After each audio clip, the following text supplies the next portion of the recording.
Hello Virgo, welcome back to my channel. If you're a returning subscriber, if you're new, welcome. I hope you enjoy the reading. This is a general life reading for your sign. Please don't forget to like and share, or like and subscribe. Okay, so I've already shuffled and laid out the cards. Let's have a look what's coming in for you. So I think we're going to start here with the first house. The first house is usually everything to do with your physical body, but it's also what you're projecting at this time, what people are picking up from you when they meet you or when they see you. It's also how you are setting your path in life, what path you're heading in. You know, when you set your sails and you're sailing off in a direction, it's how you meet the world. It's also your outlook and your attitude and your sort of like your even like your opinion or your expression, you know, how you are coming across to others. But it is also very much about connecting to others and how you meet circumstances and situations in your life, what sort of course you are setting for yourself. So now we've got at the bottom Mercury retrograde, and then at the top we've got Butterfly Maiden. So the Mercury retrograde is kind of a holding pattern. And I feel that this is where you have been up till now. And it may continue for a little bit longer. But the Mercury retrograde is basically a time to go inward. All right. It's not a time to be launching big actions or making huge purchases and things like that. So you may be in this currently where you are just sitting it out. It's a time to go within, to assess things, to feel things out, to go over things again. And this could be contract and document related, or it could be assessing what it is you want to do, which direction you want to go in, how you want to project yourself forward, because there's some kind of refinement or back to the drawing board energy with this Mercury retrograde. So what it's saying is that you need to go back.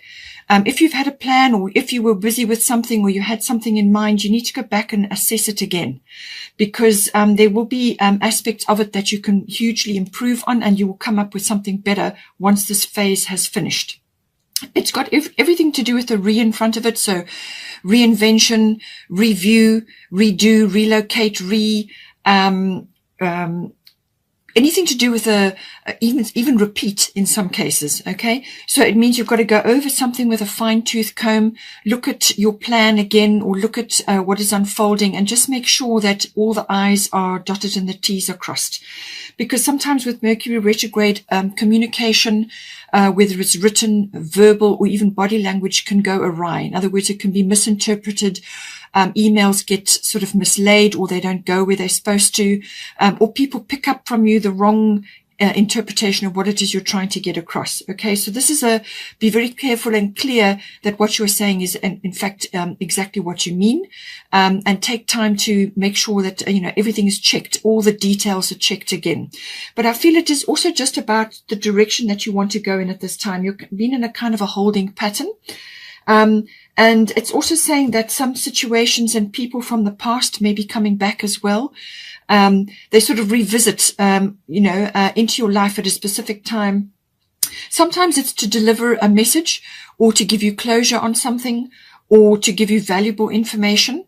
So they just pop back, and you might just not even meet them necessarily. You may just see something, or a situation comes back to you and it delivers something important and worthwhile.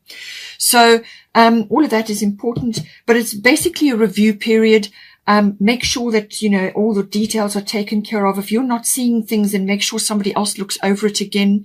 So think things through, and make sure that, what you go within. It's important to go within, because you're going to find answers when you do that. All right. And just wait for the wheels to turn, and then you will know what you have to do.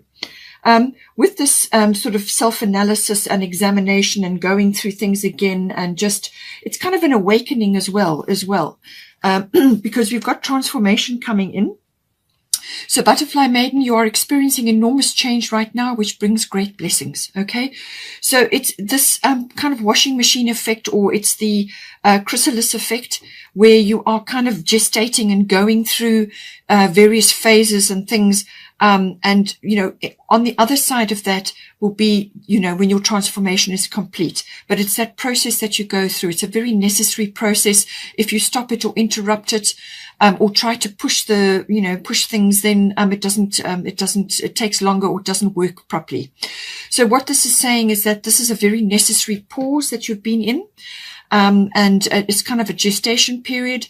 But on the other side of this is something much better for you, okay? But don't fear these changes. Don't fear this transformative process. It's very necessary. It's very important, and it's part of your growth. You know, it's going to set your, you know, what you're expressing, your direction. It's going to set, you know, your image in some cases, depending on what it is you're doing in your life. But it's your life philosophy. It's going to determine a lot for you going forward. So it's just like a gestation period, but it's for you to get your ducks in a row, but to look at things very carefully, go within. There's a lot of sifting and sorting that is required, and also to let go of stuff, and to also to line yourself up so that you are ready when the time comes. So going with that, we've got Nematona, sacred space. Create an altar or visit a power place to connect with the divine. So what this is saying, that this is about meditation. This is about connecting to yourself and also to your spirit team. You can create a sort of a place in your home or in your garden where you go just to sit and commune, okay, with nature and with divinity. But you can also do it through sacred symbols. You may be working with symbols of some sort. You know, there's many different types of holy symbols and also sacred symbols. Connect with those. It may be important for you going forward from a spiritual perspective. It's also to connect with power places. Now, this can be places in nature, places that are known to be powerful, or just spending time in places which are known also to be, you know, architecturally powerful, or, you know, like churches or any kind of historic place which has a lot of power attached to it. You may be visiting those, but it's to create. You pick up information when you visit these places, and you pick up information from nature, and also when you're sitting in meditation or just when you're quiet. And meditation can be even a walking meditation. You don't have to be doing, you know, sitting, saying you know, forever. You can be walking, you can be knitting, you can be doing any kind of handcraft, you can be cooking, anything that is a repetitive action, and you're in your quiet space. Then you can slip into that sacred space and you'll get a lot of information from there. In some cases, this may be, it may involve a trip or some sort of quest, to a spiritual place, or a spiritual quest, like a journey which involves a spirituality of some sort. That may also come in here with this. So now, in this process, this transformative process, just have trust, okay? Have trust that things are going to work out. There's a lot of things coming in for you, but it's saying just be at peace, be serene, and do this inner work. There's a lot of inner work that is required here, okay? And just have trust that things are going to work out, all right? And that you're going to find your way and you're going to find your direction. But this gestation and this chrysalis phase is important, okay? Now, right, so now we have with the ninth house. Ninth house is everything to do with intuition, the intuitive process. It's also the seeking of truth, and it's to do with gaining of wisdom and understanding. So following truth, understanding, wisdom, and it's the intuitive process around that. It also deals with the seeking of knowledge. Now, this can be through higher education, so university education. It can also be through adult education or some kind of coursework. So it can be learning about things. It can also be learning about philosophy, religion, or belief systems. Any one of those may come in, or just learning in general. It also deals with the law and legal things. So it's the higher courts, but it is also the law. So you may be going through a legal situation, or you could be studying the law, or it's involved somehow in your situation. Okay. It's also, to do with, spiritual things as well. So this can be, you know, quests or adventures or explorations to do with that.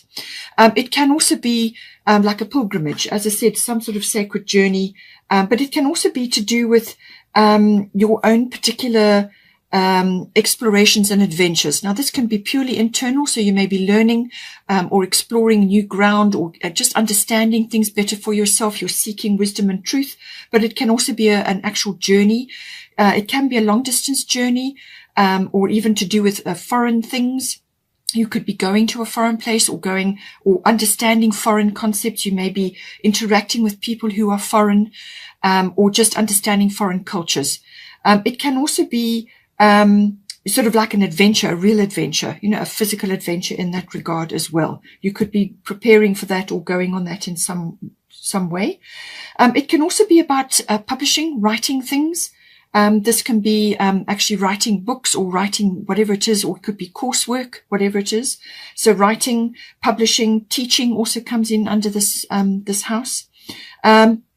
It can also be journalism, you know, maybe that's relevant for you.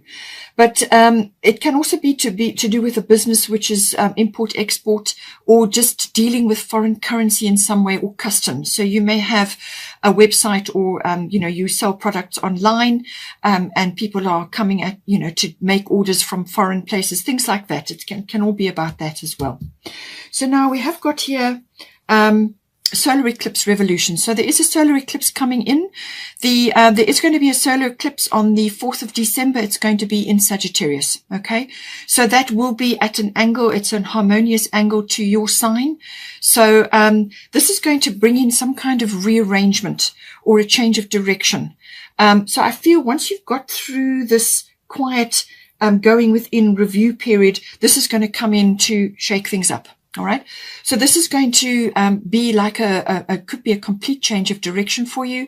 Or it could be that you are just now suddenly realizing where it is, what direction you need to go in, and you're going to change course.